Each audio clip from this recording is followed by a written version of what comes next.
Hey guys, welcome to No Flicks Given. I'm one of your hosts, Frank, and it is actually pronounced nuclear. So let's just get that right out of the gate. No, we're not starting like that. We're not doing That's going in. That's already locked in.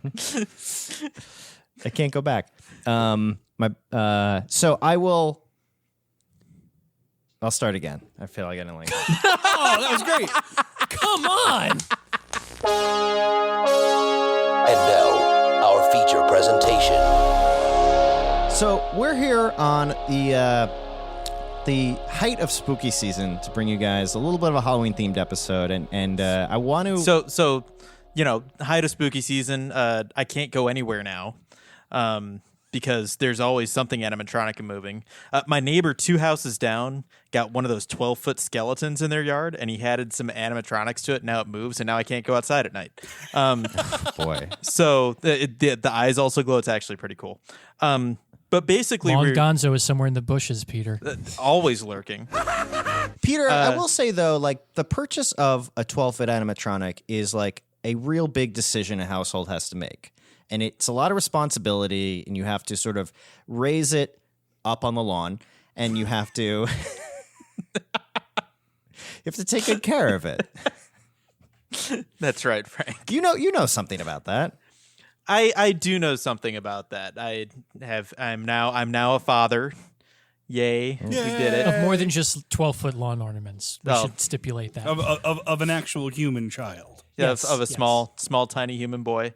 Which is actually, while we're mentioning that, Peter, how do you feel now about picking Rosemary's Baby for our last episode? Just having had that experience. it made We were leading up to it when we recorded that episode, and now we're here. Yeah. Tell me your feelings. No, and to give a peek behind the curtain, that was like 2 months ago. And honestly, it made the actual birthing process like much more approachable. So, if you're nervous about that, just go watch Rosemary's Baby, and I promise you, it's not as bad. It is much weirder, but it's not as bad. At least there's no demons and cults. Ideally, As far as you know. as far as I know. Mm-hmm. But back to how we actually, got to pick this movie. Basically, because I'm a coward, Frank was very kind and made a master spreadsheet and gave a scale of movies that would be appropriate for the season and how scary they were. And I chose one from the not so scary list. And that's how we ended up with... What was this on the Frankter scale of fear? I don't know what I actually rated this as. It was a 1 out of 10. And I have 10 is like a Hereditary or like a Pet Sematary or something. 1 is like a Casper Meets Wendy. They're all Halloween movies. And without looking at it, I would call this like a 3 or a 4. Like, it's really not scary. Feels right. How does Peter? How would you rate the Halloween tree in comparison on the scale? I think the Halloween tree is actually a touch scarier. Like a 3, 5, 4. I put this squarely at like Hocus Pocus level. And I think this actually shares a lot of DNA with Hocus Pocus. Let's see what I we're rated getting it as, there. because now I'm curious. Hocus Pocus, I gave a 3. Okay. And I'm looking for Monster Squad, you also had at a 3. Yeah. Okay, great. Okay, so we're all on Perfect. the same page. Similarly to Ghostbusters, Beetlejuice, The Nightmare Before Christmas, and The Addams Family. I think that's fair. That's that's a good tier. We need to get you higher. You need to at least hit a 6, I think. Listen, Rosemary's Baby is like a 7. I Rosemary's feel. Baby is much scarier. I mean, when we did The Blob, and I believe that was No Flicks Given, much scarier, but I enjoyed the shit out of The Blob. Oh, love the Blob. Love the Blob. I think that was this time last year. So Yeah. I have a higher tolerance than I think I do. I think for a lot of scary stuff, but this is where I landed, and honestly, a very enjoyable new movie. Not to bury the lead too much, but I enjoyed the shit out of this movie. We said the name of the movie. I was right? going to say, while we're here, would somebody like It's to in the announce title. what movie we're watching? Did we really not say the name of it? I thought I was a bad listener. we didn't. No, Oh my we're God. 7 minutes into this recording, and we haven't said the words, The Monster Squad. From 1987. Monster Squad. Which I feel like it needs to kick in with that theme after every time you say it. Just a rap, couple of right? notes of that like late 80s rap. Oh, that's awful. It was so bad. that's a terrible rap. One thing about the Monster Squad, before we get into the episode proper, that I noticed was every bit of documentation referring to this movie refers to it specifically as the Monster Squad, not Monster Squad, which is obviously the better title. You get rid of the. Do you know why? Because the TV show? Because of the TV show. TV show. There was a There's TV a show in the TV show? 70s called Monster Squad that had actually a fairly similar plot to the Monster Squad awesome. movie. Yeah. But the monsters were like the heroes, and it only lasted for 13 episodes. All right, that'll be our next episode. But shall we go watch it? Yeah, let's put it in. Yeah, throw that in the VHS. Let's put the tape in.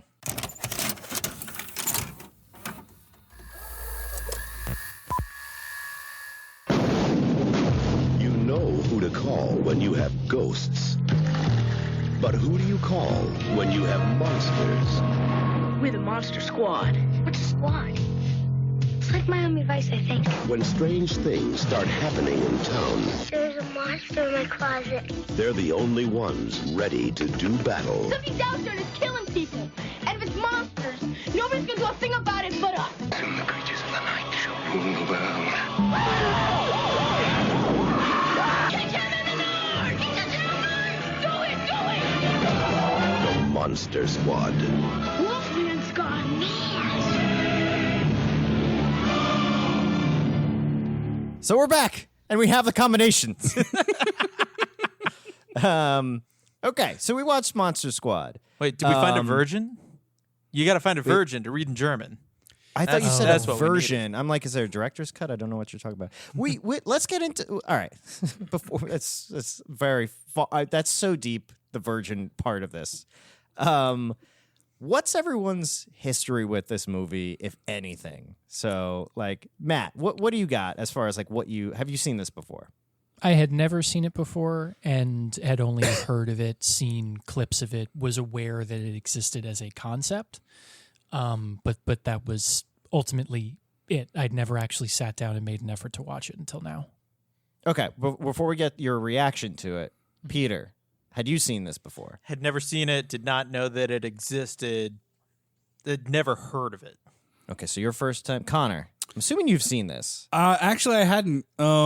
Which is having seen it today for the first time is shocking to me. Genuinely. Wow. Wow. No, it was a movie that I had heard of a few years ago. I think a podcast I listened to talked about it at one point.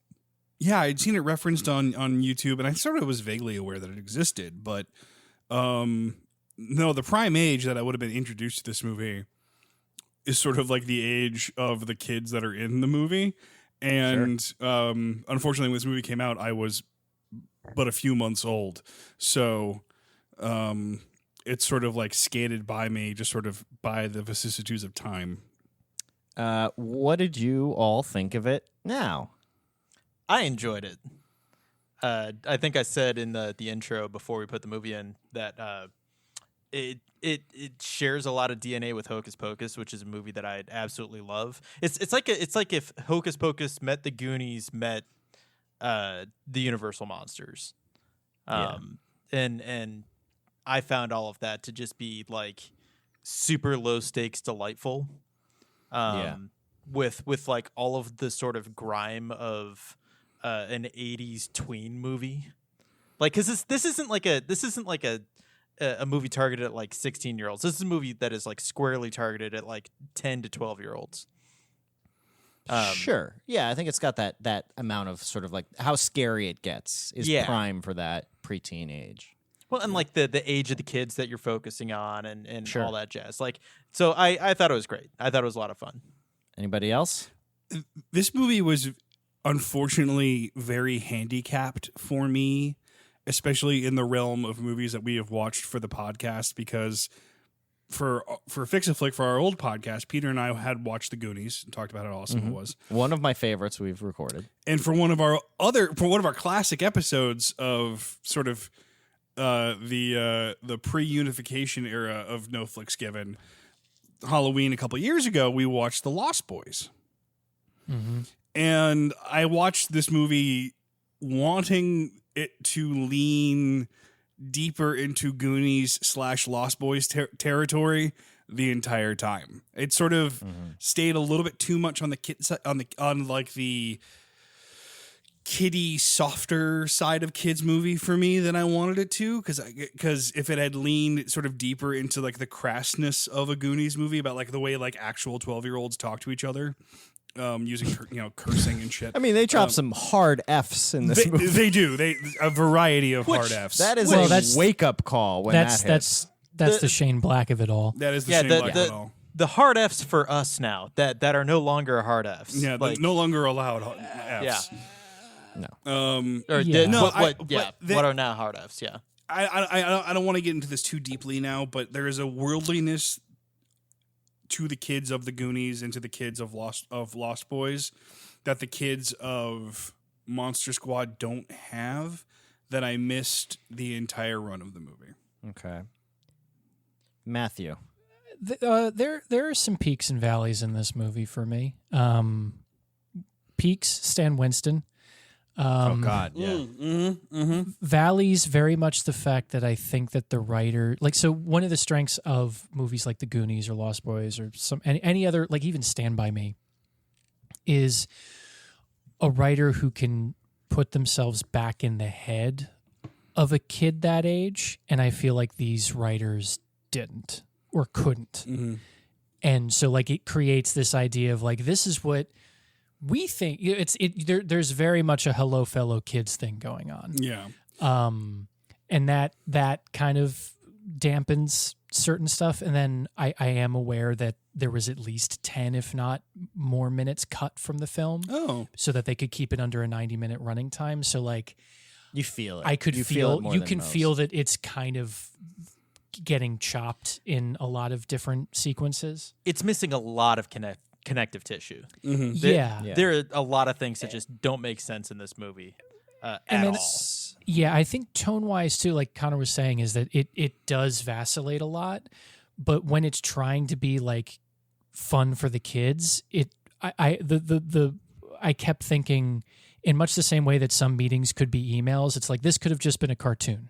When it goes into This could have been the name Halloween of- tree. Yes, this could have been the Halloween tree, especially when we get to moments like Wolfman's got nards. It doesn't fit in with the same thing where you literally explode a human being in a car. Don't get me wrong, the stunt was great, but those are two different movies. Oh, there's far more than two movies in here. There is a Lethal Weapon light happening in the background. There is There an really ET is, isn't plot there? with the There is. Frankenstein monster. There is a broken home divorce plot that really give up on early on. This is my most frustrating type of movie where it's the least amount of tweaking you need to do to make it pretty great. And it's got a lot of the pieces in there, and it just fumbles the ball on the 1 yard line in so many different ways where I don't think I think this is this should be a movie that is an every year Halloween movie for people. And it kind of is. Amanda grew up with it, so that's who introduced me to it. I think if you watched as a kid, this would be a lot because you would remember it fondly, but it's very, it's aspiring to be a Spielberg film. Yeah. But if we're comparing it, as you mentioned, to E.T., it's E.T. doesn't quite make it to silhouette the moon. He just hits the tops of those coniferous trees and his getting brush and stuff hit into his face. That's the level that Monster Squad is hitting. Instead of him literally flying off the ramp, it's just a little hop. Yeah, and you just start to hear the thwack of stuff hitting E.T. as he's just sliding through the trees. That's where we're at with this movie. Before we get too far into it, just a quick sort of synopsis on what the Monster Squad is basically It's Abbott and Costello meet Frankenstein with kids. With kids. You saved me a lot of time. I was going to do a beat for beat. But yeah, that's basically it. There is a doomsday plot with the evil taking over the world kind of thing, and Dracula, Frankenstein, the Mummy, the Wolfman, and the Gill Man are all up against a group of kids who, and this was, I couldn't believe this was what I got hung up on with this one. There's always something stupid that I just can't get past. Was they are obsessed with monsters to begin with. I don't need that at all. I need them to be like normal kids that are like nerds, and then like by the end of the movie they call themselves a Monster Squad. Yeah. It's so crazy that they are like the amount of times that the principal yells at them for drawing pictures of monsters in the beginning, when it's like it doesn't work. You like monsters is not a thing that kids were like a problem. There was not a problem with that. The way they describe it, like if it's drugs or sort of like No, they should be movie nerds. They should be. I guess they should be kids that are like sneaking out or sneaking like to the living room for the 1 a.m. movie showing of Todd Browning's Dracula on local TV. Yeah. And Clearly, they just needed to sneak to that one kid's roof so they could look at the drive-in. So honestly, solid that moment piece. that moment works for me. Yeah. That moment works. That you keep because that's great. Like because The dad works for me. The a lot. dad's great. I Oh, also God, think yes. minimal changes, just lose the mom. There's no mom. That you don't need that. Like I know that because that actress is the short end of every 80s stick you can imagine. But like in this, like just have a single dad who's the same kind of cop guy. He's really good. All the stuff for me, and I know this is Shane Black, I think the year Lethal Weapon came out. All of the like banter buddy cop stuff works really well in this, and it way better than it should, I think, for this type of movie. Maybe I was just sort of like relieved to not have kids being like unnecessarily vulgar, and I know that's kind of how kids are, and it's a little true to it, but it felt a little.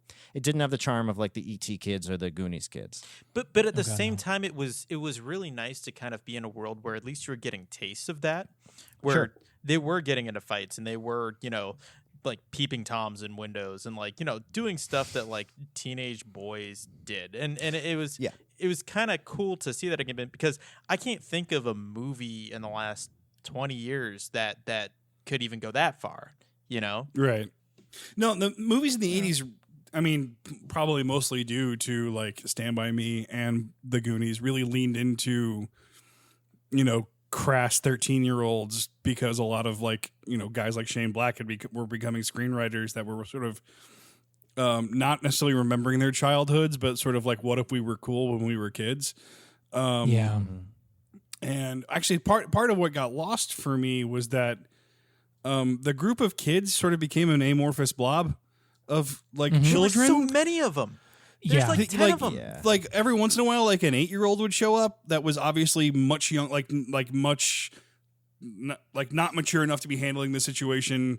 Like the kid that had the mummy in his room that would randomly show up later on. Pretty late that they introduced that kid separate from. Like, I think the first time you see him is there's a monster in my closet. Yeah, Which is a good scene. it's a great solid scene. But it could have just been a one-off. Like it didn't. It could have been a matter one-off. that this kid was. And then suddenly Yeah. he's in the.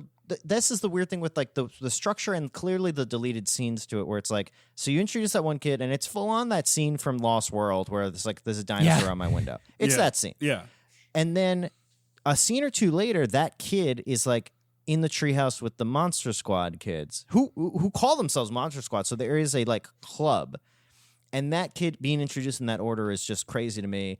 But speaking of like moments cut out and sort of like the jumbled mess of the editing, can we talk about the way that the main character learns Dracula is an element Oh, of this God. film?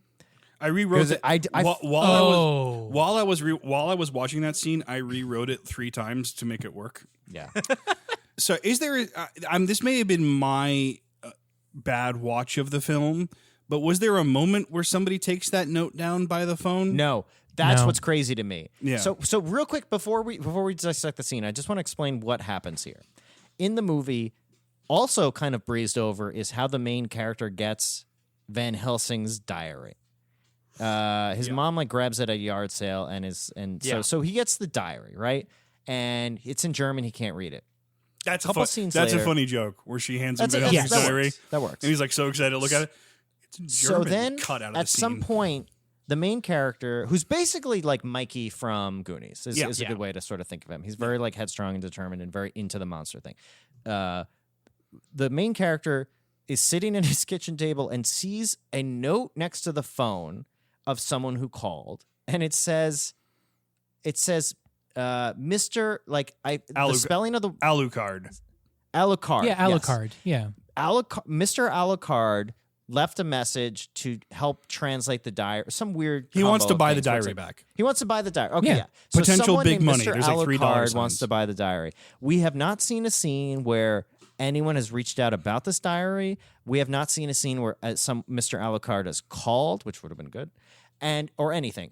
The main character, not aware monsters are a real thing in his town, sees the word Alucard, pulls out a piece of paper and starts changing the letters to see what it spells, and ends up spelling out the word Dracula, and is like, "Oh my God, Dracula's real." He knows I have the amount of things it's frustrating. But You here's all the look thing: is very tense. it's not even an anagram. It's just just backwards. Dracula backwards. backwards. Yeah. Like It's it doesn't. not You an don't anagram. have to Scrabble it in order to make it to figure it out. Just turn If the the paper kid had upside played down. Castlevania, he would know this. Yes. Okay. Or read comic books, which we were saying would have been an important part of his character backstory. I'd like to hear Connor's fixes here. So you have to have a scene where somebody that's not the parents, that's not either the dad or the mom, gets this. I don't mind it being like a phone message written on the side of by the side of the phone, but you have to have a message where the housekeeper gets a phone call and writes the message down by the side of the phone, right? Something. The house is chaotic. They're not really listening. And then at the very end, the phone hangs up and you pan up to who's talking and it's Dracula. You do that kind of. Precise. Or not even that. Or you just sort of hear on the other side of the phone, right? Because you could totally sell this as a comedy bit of okay, Mr. Alucard? Okay, you want van what? No, we don't. We're not selling a van. Well, on the note, it calls it the Van Halen diary, which I appreciated, That's but it funny. made the scene even I more missed, confusing. I missed that, and that's very funny. Yes. Good call. So two things. Either A, the person calling calls himself Mr. Alucard. The main character, whose name I don't remember, Sean, walks past the bathroom, looks to his left, sees in the mirror Dracula spelt backwards. Yeah, that would be. I hate that I like that. That'd be much Second option. The person who calls and says they're interested in buying the diary is Dr. Acula. Dr. Acula. Dr. Acula. Oh, no, I like the first one way better. You know what's going to get cut in right here, right? No. There's only one scene that exists there. Do you remember Ed Wood? Yeah. I know that both Alucard and Dr. Acula have been jokes in the past, but Dr. Dracula. I get it. no, the Alucard thing with the mirror is better just because it's vampires and mirrors and shit. And it's visual I think storytelling. doing Yes. a Red Rum comparison is interesting because you're hearkening to a much scary movie without making your movie scarier. I Right. think that's and a good you're idea. showing and not telling, Yeah. which is And you can also build always the more tension. interesting choice. You can also build tension too as Sean sort of walks past the mirror, does a double take, goes back into the room and starts getting closer and closer and closer to the mirror, and then like lightning shines through. Matt, you have Yeah. something to say. Go. Well, taking a step back before even this happens, how and why does Dracula know that this family has the book? Another part that was Yes. omitted. There is no All element we to know that. about Dracula is he smuggles himself aboard the plane with Frankenstein, manages to get himself paratrooped into the exact right swamp that he needs to be paratrooped into, and then immediately somehow off screen knows that the book exists, 2, that it's still in the area, and 3, that this family has recently purchased it, and 4, the phone number of the person that owns it, also that phones exist. Exactly. A 5. How to use a phone. Yeah, so there's a lot of leaps that I have to make before we even get to the jokes about Alucard Dracula. You can even go back further, Matt, because Dracula parachutes out of this plane, and then the very next scene, he has this very casual, unmarked hearse with a silver skull that he is just screaming down the That's road. fucking The rad. hearse. Oh, it's Yes. awesome. But But, apparently he's had it on layaway while he's been out of the country. Yeah, there's a version of this film where Dracula A, knows who he is in culture, and B, acts like Elvis. It's Yes. like, Yeah. like he's not stylizing this hearse because like that's what the movie wants it to be. Like he knows I'm Dracula. I live in a world where cars exist. I'm gonna make fucking this because that's cool, and I'm Dracula, and I'm. Do you know what would be amazing? You know Yeah. what would be fucking amazing in that? This whole episode's going to be a fix-a-flick. I know it. Yeah. So he gets the hearse set up, and you do the scene where it's like the mechanic who he hired a couple weeks ago is like, "Oh, Mr. Acula, like this is, it took a while to put this all together, and I hope you're going to like it." And it's, what the mechanic like walks away or whatever, and Dracula sees the car, looks at it, and gets in the back seat and just sits down as if the car is going to drive him where he needs to go, like it's a carriage. And he just kind of like sits there for way too long, and then he gets like frustrated. You could do a lot. I will say the every time and Amanda's, this is like one of our like every year Halloween movies. And it's kind of a fun one to just like make fun of while we're watching it. It's a little like Amanda doesn't think too highly of it. Yeah. But one of the things every time I watch it, I think happens but never does. I always think the plane crashes and he kills at least one of those guys. And But he it doesn't. doesn't- I'm mixing it up with, I think I want to say Dracula 2000. You are mixing it up with which Dracula has- 2000, a movie which that has an we will oddly be good discussing at some scene. point. Yeah, it has an oddly good plane scene early on where someone tries to shoot Dracula and fires wildly, hits the fuselage, and light from the sky comes shooting out, and suddenly like Dracula's getting hit with like laser beam, like thin little laser beams of light that like annoy him. It's an Clever. interesting little moment. So my biggest problem with this movie, and I kind of want to put it out there, is did you guys think that Dracula was going to be a good guy? And that like he was assembling the monster squad because like No. So Dracula doesn't kill anybody. He is very friendly. He eats those 3 girls in his closet. He eats Yeah. the girls in his closet. He murders several cops as he's trying to walk to the. He John Wicks them. later on in the film. But like in the first half of the movie, before he got to the 3 girls, I was like, he's getting his squad together because clearly the twist is going to be Van Helsing was the bad guy.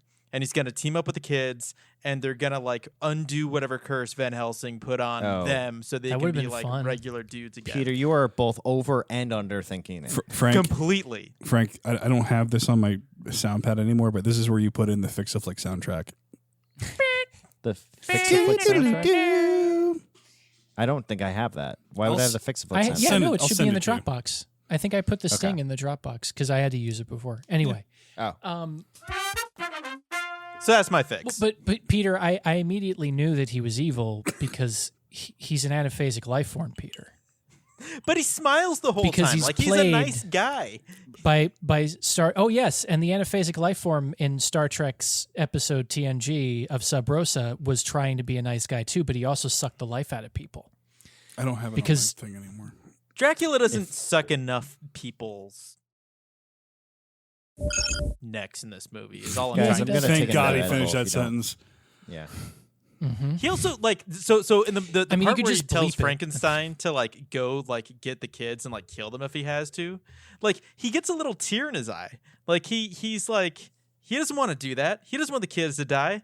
And so I kept on thinking, I was like, they're just doing this scene because the twist is going to be that good when we find out Van Helsing was the bad guy. Well, Can And, I guess there- the scene that convinced you Dracula was a bad guy? Because I laugh out loud every single time. The one with the dynamite?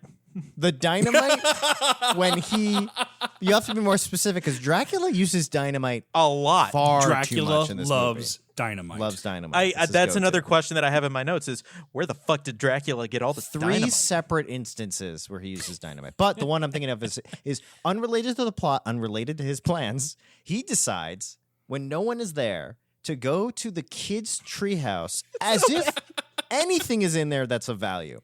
Throw dynamite into it and explode their treehouse. and say meeting adjourned as the treehouse explodes. So he is then aware that there is a monster squad. That- he seems to. There's yeah. a much more badass version of this movie where that makes sense. Because I still I want didn't that scene understand shot why for he's. shot. I watched this movie hours ago. I didn't understand why he said meeting adjourned until you just said it, Matt. Yeah, it could, and we don't there was a lot of stuff cut out of this movie, so maybe there was a little bit more backstory of connecting this all so that he's aware that there is a monster squad hunting him. But in its current iteration, it's just a weird almost non sequitur. Matt, did you find any information as to what was cut out of this movie? No, all I was able to get was that the studio demanded that it had to be under 90 minutes, and they cut out whatever they had to, and it was at least 10 minutes worth of footage, if not more. There's hints of certain pieces, but I think, It's got to be a lot of the setup stuff. I got one little fix. Well, not even a fix, just something I would want to throw in here, because this is the only movie you can do this joke. The midpoint of the movie, the first time Dracula meets the kids, he kidnaps the main kid, and they have their like hero-villain face-off. He's got him tied to a chair in that scary house. Sits him down, and he wants some information. So he takes a goblet, pours some like deep red wine into it, and puts it in front of the kid. And the kid goes, without realizing why this is funny, he's like, "I'm 12. I never drink wine." That would have been great. That would have been great. Well, and I like it goes back to like they're kind of getting there, but not quite. And like the same thing with Frankenstein and trying to make him kind of essentially E.T. Yeah. Played by the Iron inimitable Giant, Tom too. Noonan, by the way. If anybody didn't pick up on that. I did. And Tom Noonan, he plays Frankenstein with so much soul and pathos. does a Anytime good he was job. on screen, I was almost about to cry. It's the only time I actually felt something during this movie was when Frankenstein gets ripped into the black hole, and I'm like, oh, I actually feel kind of bad about this. That was another tip to me where I was like, okay, these aren't the bad guys, because Frankenstein turns like that. Like the second he meets a little girl, he's like, oh yeah, I'm not actually a bad guy. And I was made bad, but I'm not calling the friends chicken shit. Yes. That worked really well. Very little sister energy. There's no way Shane Black didn't do that. Yeah. And the way that they shot that first encounter with her and Frankenstein completely mirrors the encounter with the little girl by the river in the classic Frankenstein movie. Yes. That's got to be intentional. I wish they had done more of that. I wish that there was a scene where Dracula has to be like, for 100 years, you people have been writing books and making movies about me and making me into something that I'm not, and I don't like that. And then with all of the time that we spend on Frankenstein and Dracula, virtually none of it is spent on Wolfman and Gilman. Yeah. Gilman. Yeah, who My shows accountant, up Gilman. for all of what? Maybe like 145 seconds of the entire film? Who looks by far the best. It Yeah. looks so good. Oh, Stan Winston is teaching a masterclass in makeup and special effects. Like all the Wolfman stuff is great. All of the little like bat puppet stuff is amazing. The bats And are all- awesome. The half bat, half Dracula. Awesome. Yes. Oh, that suit freaks is me great. out. Yeah. Like all That's of that nightmare is completely on point. And yes, Mr. Gilman is also on point, but again has 2 minutes of screen time, maybe. And That then would have been is good. just dispatched by a shotgun. Yeah. Yeah. The obvious creature from the Black Lagoon monster is always the hardest to incorporate into the Universal monsters, because that was very much like a sci-fi monster movie made in the 50s, where all of the other classic Universal monster movies were like Victorian Gothic horror movies converted into movies in like the 20s and 30s. I don't know why he always gets looped in, apart from the fact that it was that suit He's is so the incredible. Hawkeye. Hey, you don't have to say it like that. He is. But I will say I adore the creature from the Black Lagoon. I have written a script of a remake of it. But I understand what you need. It needs a thing. It's just an animal. Like it needs a paranormal element to it. Which the script I wrote, the idea of it is it just regenerates like a lizard kind of thing, where you basically do the lizard thing where you cut the hand off and it grows back right away. It's basically invulnerable in that way, rather than like the Wolfman and Dracula's invulnerability is very abstract. You never see anything heal. You never see anything with any version, really. It's just sort of this. They're just like super strong and super fast. Yeah. Well, it's rooted in magic. It's rooted in magic, so you cut around. They're right on the any cusp good movie of- cuts around magic. That's Right. that's the trick. But And, the and Wolfman, there's rule sets to both Wolfman and Dracula. Yeah. Like they're invulnerable to a point unless you do these things, which was another thing that bothered me was the fact that there's a setup of there are only 2 ways to kill a Wolfman, and then we never actually get the payoff for that. I actually like that. Well, because it's you shoot him with a silver bullet. Well, what else? You throw him out of a window when he falls on a bomb. I'm glad you caught that. Yeah. And But he survives. exactly. Yeah, but that's the it's thing. still It's funny. because there's only one way to kill a Wolfman, and that's with a silver bullet. Yes, but I want the scene of the Wolfman T-1000ing back to, Yeah. that's so good because it just does something new with the lore of it. But 2 things we're not mentioning that is probably like all other things aside is the single. What's the single? If you're going to say the single one biggest misstep this movie makes out of everything, if you were to just decide one mistake. Talking about a teenage girl's virginity for an extended period of time. That would be a significant one. Okay, we got 2. We got 2. There's also the Holocaust survivor story arc, That- which I'm not crazy I'm about sorry. because it was a little. I think too that much. works really well. I actually I thought it It's worked not really done well, too. well, but it's I like that. I know it's something about monsters. Using that same teenage girl's nude photos as blackmail. It was the 80s. That's how you get stuff done. Okay, if I may, hopefully not blow your minds with this. Why the fuck does this not take place during Halloween? Great question. Great question. Excellent. Great question. There Like, is a lot come of on. fall implied by how many leaves are floating around at the This feels end. pure summer to me. This feels pure summer. Yeah, I think they added those. They added those to show the suction of the limbo vortex at the end. But I completely agree. When was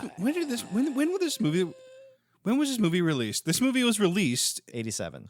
Well, no, I'm trying to think of the release date. It was released Yeah. August 14th, 1987. Stupid. Why? Would Yeah. you do that? Because Total they wanted missed to opportunity. bury it because they knew it wasn't very good. Well, Can we talk about the overly complicated, absolutely atrociously boring amulet plot line that the whole movie hinges on? Yeah, it's awful. With just the sheer amount of rules and what it does and this evil and it's only destructible at this time. It's like, why can this not be a little simpler? That actually doesn't bother me quite as much. It drives me crazy. Because so much of like the rules of the monsters, especially the werewolf and and Dracula, are sort of similar. In that, like, the Wolfman only transfers in the full moon. The Dracula can be only killed in so many ways. He is attacked by the garlic from the pizza, which is I think one of my favorite gags. That's pretty Yeah, good. it was solid. Throwing in like a super complicated magical MacGuffin kind of works for me.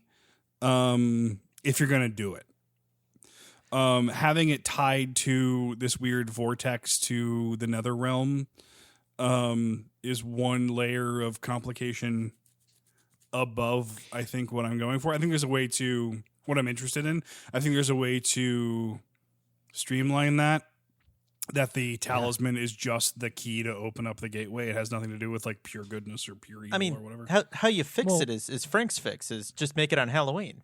Halloween, anything can happen. Yeah. Yeah. All of a sudden, you've got your time and go full gauge. hocus pocus with it, where Yeah. it's like, if the bad guys don't do this by dawn, then they're back to like change Exactly. back. Like, there's no reason that the Gill Man is in a specific swamp in Southern California. Like, there's Although I do kind of love that. I mean, if they wanted to make it even funnier, it's like Dracula has his core team of like the Mummy and Frankenstein and the Wolfman, all sort of like magically controlled creatures that Sure. are part of his timeline. And then he like falls into Southern California in the 80s, and there's just this fish man that was mutated by various nuclear tests in the 60s. And he's just like, I guess you're here now. What? Does this qualify as a monster? I mean, there's no magic. I guess Yeah, shit. I mean, if he wants to come, he can come, I guess, right? And speaking of execution, He's Aquaman. I mean, but speaking of execution, is that we're how many minutes into talking about this movie, and only I think just now did we mention the Mummy for the first time? Yeah. Oh, Yeah. God. Like, there's either too many monsters, or we're just not spending enough time on the monsters that are not Dracula and Frankenstein. Which is Well, a they're shame. not efficient. Well, the Mummy gets some of the best moments. Like, he gets the Yes. closet moment, which, how he stealthed his way into there and for what purpose, who knows, who cares. It's a great bit. And also the bit where he actually, like, encounters the kids and, like, fights them on the back of the moving Jeep is, like, really solid special effects. Yes. His demise is great.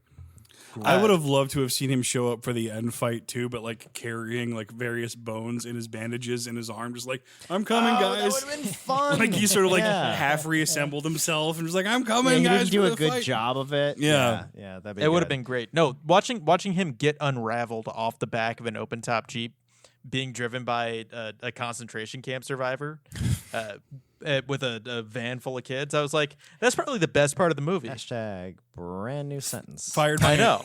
being have been unraveled great? by the coolest kid in the history of kids, probably. Oh, let's talk about that kid for a second. What's his name again? Rudy? Rudy. Rudy. What are you talking about? We Rudy. first meet Rudy on a playground. Our main characters have just been bullied by Fred Savage's older brother from the Wonder Years and Yeah. some other random kid. Yeah. You say what'd you say? And they stomp Fred Savage's older brother stomps a candy bar on the ground, and this kid bikes up out of nowhere wearing penny loafers, tight jeans, and a leather jacket, looking like the Fonz. With a He cigarette lights hanging a- out of his mouth. Lights a match off his heel, and he makes the bully, apropos of nothing, eat the candy bar that he just stepped on.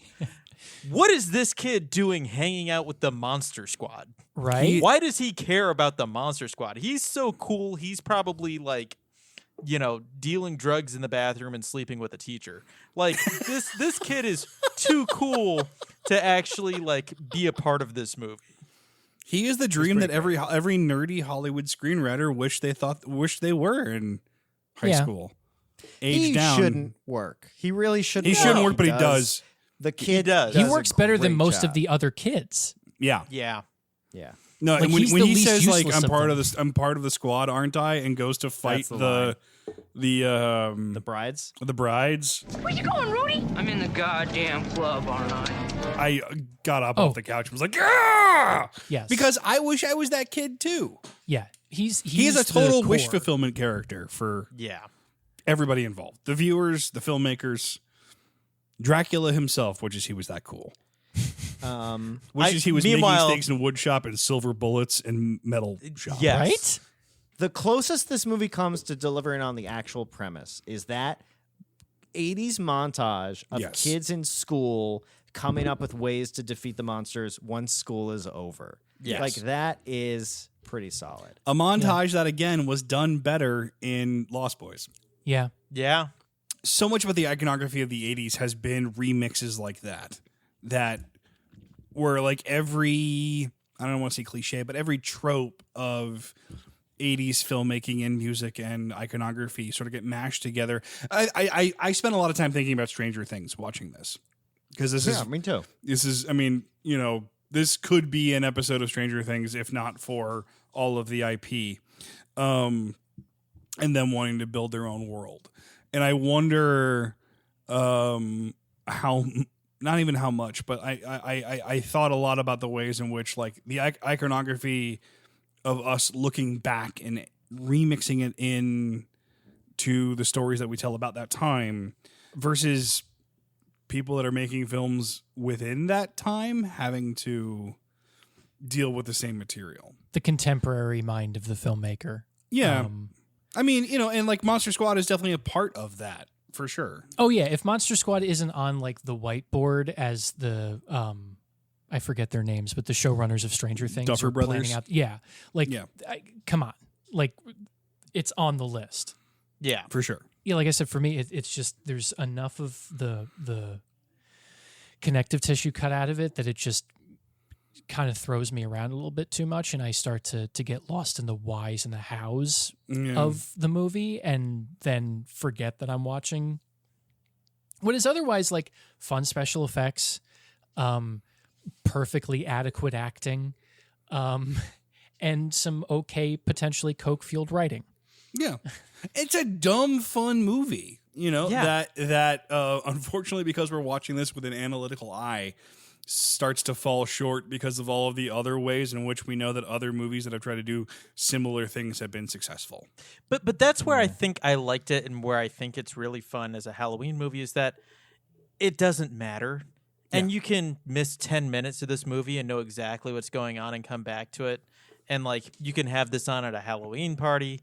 There can be kids there. There can not be kids there. Like, it doesn't matter. It's like it is just entertaining enough. It is just funny enough. It is just sort of adventuresome enough to be like a something in the background. You don't have to sit there and pay attention to every single beat to get it. In fact, it's better if you don't. I just remembered my favorite joke. What? You kids are running out of time for pie. That is a good one. If the whole movie was that energy the entire time, I would. This would be my favorite movie. I think that's one of its failings is that it hits those tones, like it's getting there periodically, but then it backs off of it, or it moves away, or it takes a left turn, and that's when I get lost. And I think if they it's stretched way too thin. Yeah. Way too thin. And not that I want anything cut out. I just want a little bit of time for all this stuff to breathe. This should be like an hour 45 easily. Like this is it just needs a little bit more time where it's like I want a like sub piece of this where Dracula is brought back. Like all the monsters should be like thrown into this world. Yeah. Not rather than like them just kind of like, it doesn't make any, like why the mummy comes to life makes no sense, even in the nonsensicalness of the narrative of this movie. You want that moment where it's like, okay. And honestly, I think it hinges around like, just make all of the monsters in the museum exhibit, and then you do the night at the museum kind of like that should be connected in some way. Yeah. And the kids are on a tour for school, and they do something. They run off and they go fuck with some amulet, and they accidentally bring all the monsters back on the one night you lit black flame candle. Blah blah. Yeah, blah. you lit the black flame candle. Yeah, A virgin lit And the black then- flame candle. Yeah. Yeah, and then you have a section of the movie where it's all the monsters existing in their own vacuum, doing their monster thing that they always do, and Dracula is the one who kind of like, I guess the closest equivalent would be like Ceres from Galaxy Quest, or like Thanos in Endgame, where the villain is like thrown into this confusing world and is so savvy that they actually like Dracula should be the one to be like, oh right, it's like 100 years later. Like we're like toys. Like he should go through the whole route of like figuring out, and he should be so like scheming that he actually finds the rest of the monsters and bends them to his will. And then the final act, only at the end are all the monsters in Dracula's sort of like court. Yeah. There needs to be an assembly sequence essentially. Yeah. Or over the course of the movie. We have to, it has to be in a minor key, like the Van so Helsing theme or something. Monsters assemble.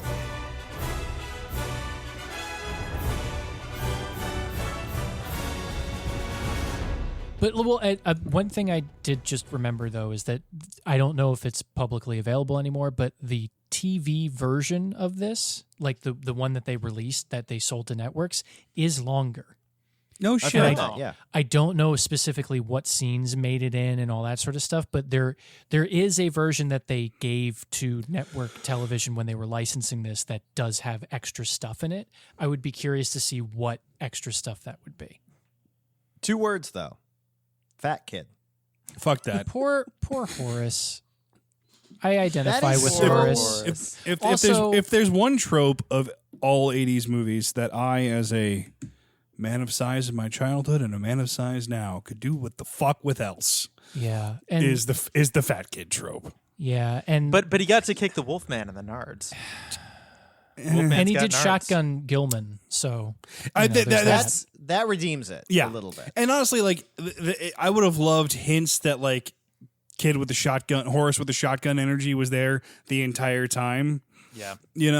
Like if there was the way that character was drawn was like more than like there's more to me to offer than just being the fat comic relief to the rest of society. Yeah. And this may say more about me than it says about the movie. I think you're right. Well, what kills it is not the idea that his nickname is Fat Kid, which is pretty fucking dumb. Yeah. What kills it is his assuming best friends refer to him as Fat Kid. Yeah. Yeah. Like, shouldn't they call him Horace? Like, Yeah. Even the people that know him best. What kills it is just like it's Chunk is funny because it's like no one else is called Chunk. Yes, it's because he's fat and he's the fat kid trope. But at least it's like original where these specific kids came up with this specific nickname. The term fat kid to me is so repulsive in its laziness rather than anything else. Oh, and part of the complaint I have too is that a lot of the kids in the Monster Squad are by and large not drawn well enough to extrapolate characteristics beyond like what their tropes are within the movie. Like the leader kid is the leader kid. That's kind of all you really get. Yeah. And then his like side friend, the second kid, is actually does nothing the whole film. He has a sister. That's his only thing. Yeah, that's his thing. It's weird that he's set up to be the other half of the coin. I'm only just realizing this now. Yeah, no, you don't need like 3 or 4 of the kids. Yeah, because you combine those 2 kids, give the main kid an older sister, and keep the divorce plot whatever, and then you've got the cool kid that shouldn't be there. You've got husky friend who's a little awkward and is like way stronger than he thinks he is, and you've got the little sister, and that's really all you need. Yeah, and the big just sister. Don't make it a monster squad until like just make monsters a thing the main kid's interested in. Yeah. It's weird. It would be so and much... as much as the monsters should be thrown into the universe, the kids should also be thrown together because they don't know what they're doing and they're the only ones who believe each other. Oh, that would be so fun if they're not even friends and the craziness they're at the neighbors. museum. They all just happen to live next door to each other. And imagine how much more impactful it is at the end when the National Guard shows up and they announce themselves as the Monster Squad for the first time because they've gone That through would be the good. trial of fire. Can I also fix one other thing? Yes. Rudy's motivation early on should be to get into the treehouse so he can see the sisters. Yes. Absolutely. He should know that's the prime view, and he's like, all right, I'll be in your monster club, but we're gonna do it in there, right? Like, let's go up. I mean, that's Just the that. only reason that makes sense for him to hang out with them. Yes. Yeah. 100%. Guys, we could make a really good version of this movie. I was about to say, guys, do we we just need to did. remake Monster Squad? They tried to apparently in like 2008, I think. And the studio was not No, interested. honey, that was Van Helsing. That was called Van Helsing. With Rob Cohen, who directed Van Helsing, is a real piece of shit. But all these characters are in the public domain. Wait. Stephen Sommers directed Van Helsing. Oh, Rob Cohen was involved somehow. He may have produced it, but it still does not make him not a real piece of shit. I think Rob Cohen was involved in this movie. He was one of the producers. Of course. But we could totally remake this pretty much beat for beat, at least based on our excellent fixed concept we've just come up with, without a lot of fight, because Dracula, the Wolfman, the Mummy. Well, it doesn't have to be any mummy in particular, but all those characters are public domain now. So Yeah. Yep. Well, that was the interesting thing about this movie, and I don't know how much this is the reason the movie falls short is they didn't actually get the rights to the Universal versions. Yes, So that blew my mind that this was not a Universal movie.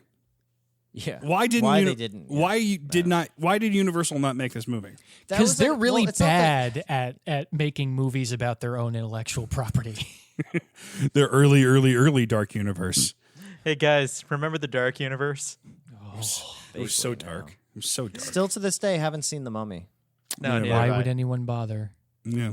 We should. Have you seen Dracula Untold? No. No, I've heard it's not bad though. I've heard it's okay. I've heard it's okay. We should watch it at some point. We should also watch The Mummy. We should just do a commentary on The Mummy. Next year we should have a Dracula off. Yeah. Oh, no, I'm going to force you guys to watch Dracula 2000 and talk about it at some point. It's going to happen. I'll do Dracula 2000. I thought we were all going to pick a different Universal monster to... Yeah, we can do that too. That's before Peter had a kid and I sold a van to some hippies, and I think you guys have... You keep putting those on the same level, and I think we need to collectively shut that down. Guys, this was a lot of fun. We should stop. We came The into edible this. is hitting. Let's put a stake in this.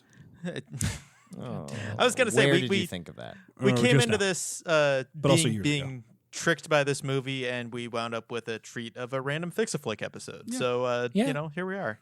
I also locked and don't. loaded. I don't want to discourage people from watching the movie. By the way, it's a fun little ‑80s kids movie. Like, we have issues with it because I think all four of us went into it with like really high hopes, and I think if I'm going to wager a guess, if I can make a guess just based on how well I know you guys, I think we all identified a little bit with at least one of the characters in this movie. Oh yeah. Oh yeah.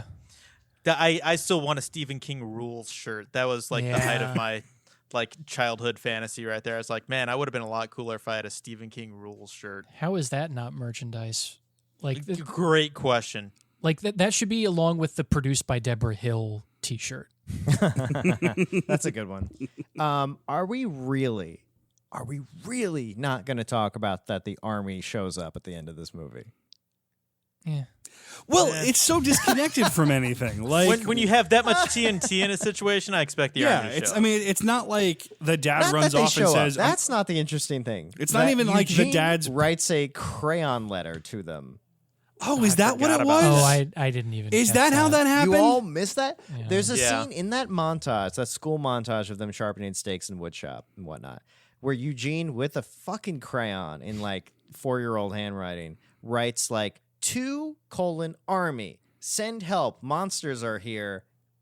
It's from Eugene. That's and dumb. hands it to and puts it in the dog's mouth, and that's the last you see of the letter until the end of the movie, where the entire U.S. Army shows up, and the main guy goes, "Which one of you is Eugene?" It's hilarious. I clocked him writing the letter in the montage. By the time that pays off, I completely disassociated the two. Completely did I not think realize. that's- no matter what version of this we make, that is in verbatim. Absolutely. That's amazing. Yes. It's so stupid. I don't care for it. We could have done without. Where do the we army. stand on? All right, so we're wrapping up before we do, because this is probably our main Halloween episode we're dropping. Yes. So where do we stand on the Universal monsters? Who's everyone's favorite here? Connor, the coffin's yours. Yeah, no, I'm a Dracula guy as a character. I've seen that movie probably the most of all the Universal monsters. I blanket have a lot of love and respect for all of them. Have you seen the Spanish language version of Yeah. I haven't, no. Although apparently it's better because they would film it at night watching the all the sets look better. Yeah. Yeah. Watching the English language version be shot during the day and be like, oh, we can make this better. yeah. Also, now that I'm thinking about it, Invisible Man erasure in the Monster Squad. What the fuck? Where was he? He was I there the didn't whole see him. time, Great Connor. question. He was there. I only just saw the original Invisible Man for the first time. It's absolutely wonderful. Really fucking good, yeah. It's very good. Even the one of original best. Mummy, which is a weird. It's the weakest to me. It's the of weakest, all but of them. it's very much rooted in like we found King Tut's tomb almost 10 years ago, and we're also really excited about it. But still, I'm into it. That's I don't close. want. What about- I'll cede the floor though. I don't want everybody else to get a chance to answer. Okay. Peter, the haunted castle is yours. A Frankenstein guy, but specifically Bride of Frankenstein, which I think is the better movie. It is. Yeah. That is the Winter Soldier of 100%. Universal. Yeah. No love for First Avenger. Matthew. I'd probably have to go Dracula still, but Spanish Dracula is a better movie. Has anyone watched the Philip Glass version? Oh, of don't get me Dracula? started on that. It's I've never never even heard of the insanely Philip Glass distracting. version of Dracula. It does not. It's not for Philip me. It does Glass, not work so at all. Long and short is they didn't have an original score for Bela Lugosi's Dracula, so Philip Glass scored it. Oh, that would And- be terrible. So the problem, not only is it very Philip Glass all of the time, but the mix, at least on the 75th anniversary DVD copy I have, is that it is 66% louder than everything else in the film, so you can't fucking hear anybody talk. It's louder and it's like modern recording, so it sounds so clean, and then the dialogue and everything still has that muffled 30s hiss to it. Yeah. Yeah. No, it's got to be that VHS that I watched in 1999. Yeah, Yeah. exactly. I agree. Bride of Frankenstein is the best one. My hidden gem one is Son of Frankenstein. Has anyone seen Son of Frankenstein? No. For those who don't know, Young Frankenstein, the Mel Brooks movie, is making fun of Son of Frankenstein more than any other movie in the Universal catalog. Yep. Huh. Son of Frankenstein stars Basil Rathbone as like Victor Frankenstein Jr., whatever his name is. I think it's Wolf Frankenstein. It's Boris Karloff's only other appearance as the monster. He loses the ability to talk, and I'm pretty sure Bela Lugosi plays Igor in it. Wow. It is a solid movie. It has the like constable with the one arm that was attacked by Frankenstein years earlier. That's what that's from Young Frankenstein. So, and a lot of different sort of like lines and references and stuff. It is a really good third. It's like the Return of the Jedi of the Frankenstein trilogy. I am a Creature from the Black Lagoon guy. Yeah. Ooh. The movie's flawed. It's kind of like, I think I'm just a sucker because one of my favorite James Bonds is Thunderball. And both Creature and Thunderball are like You fucking just love really that bad that films. early 60s underwater photography. I kind of do because like the score gets to breathe when no one else can. And but they're so self-indulgent with the photography, and they're so blown away that the ability to even get underwater photography. And there's something about specifically Creature that the cameras are so piss poor for underwater photography that it looks like this alien world when you do it. The 4K is coming out in like maybe 6 days, and I need to order it for Creature. Yeah. It's a box set with Creature, Mummy, Bride, and the Phantom of the Opera no one really talks about. That doesn't count. Universal made a Phantom of the Opera that isn't the like famous one. Yeah. Honorable mention for Dracula's Daughter, though, because that's a fun one. Yeah. I think when I saw Son of Frankenstein, it was a double feature at the Jersey City Lowe's with Dracula's Daughter. Which is supposed to be Dracula's Daughter literally takes place like the night after Dracula ends. That's cool. Is Bela Lugosi in it at all or no? Very briefly, and I don't know whether it's just a shot from the original Dracula. But if you're just looking for black and white Universal monster movies to watch, it's perfectly serviceable. I do also kind of like Frankenstein meets the Wolfman. It's a little BVS, you know? But it's in there. It's right. I mean, I think the weird thing about that one is, of all people, Bela Lugosi plays Frankenstein. It's the only time. Bela Lugosi played Frankenstein more than pretty much anybody. Did he? Yeah. What other movies did he play Frankenstein? Are you thinking of the other guy? You're thinking of Glenn Strange. No, Bela Lugosi played Frankenstein. He played Frankenstein in Bride of Frankenstein, I believe. He played Frankenstein. No, that's Boris. Was that Boris? That's Boris for sure. That's. I know by he far played the Frankenstein best a one. lot. I don't. I think it's the only time he played. We don't have to. Yeah, we can just be wrong quietly. Yeah, we don't need to document how wrong either of us are. Maybe 20 minutes ago, I started to realize the edible said to me, and I'm so far gone. So we need to. we could need to wrap cut this at up. any point during the last 15 minutes of recording. Well, gentlemen, happy Halloween yet again. This is my favorite time of year to podcast with you boys. If anybody else wants to go on any further Halloween adventures with the boys of Fix It Flick, last year we did We did a like a Halloween-a-thon. We did all of our favorite like picks. There was the Halloween tree. That was We did Murder Party. Yep. We did Murder Party, Halloween Tree, Lost Boys, and The Blob. Yeah. 4 Good solid selections. entries. Yeah. I oddly think about Murder Party a lot. I watch since it we every watched year. it. Yeah, I need to watch it again. I will say, does anyone have, and this is a loaded question because I have one, does anyone have a new Halloween movie they would recommend to our listeners, to each other? Define new. New as in you discovered it. An old movie is fine. You lead us off, Frank. I'm thinking. Well, I'm glad you asked, Peter. There is, wow, I really do feel this edible. This is not a good. You're a little high. Yeah.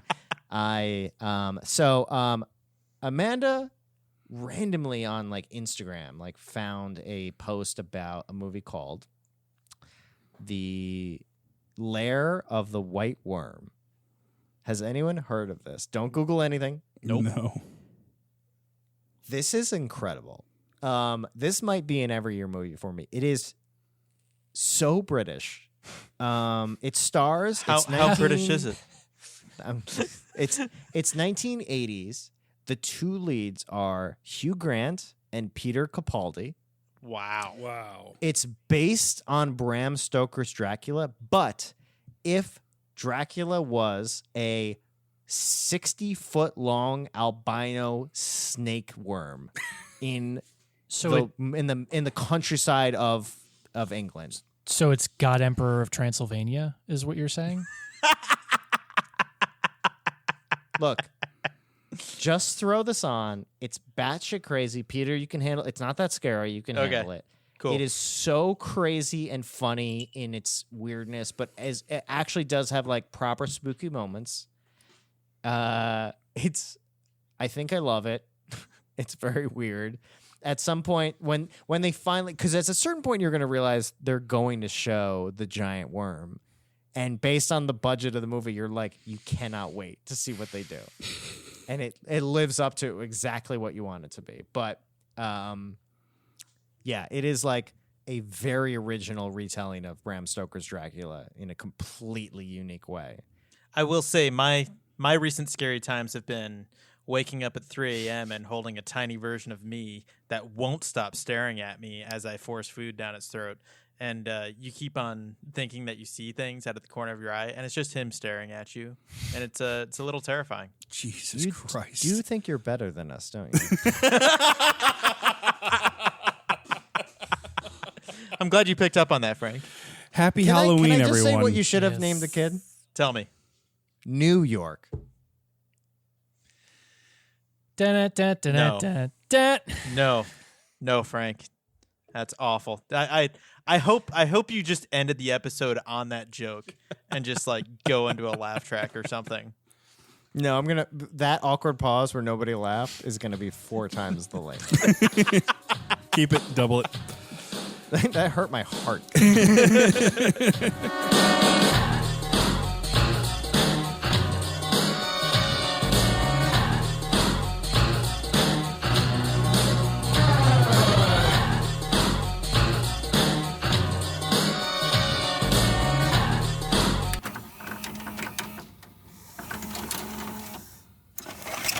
Dracula loves dynamite.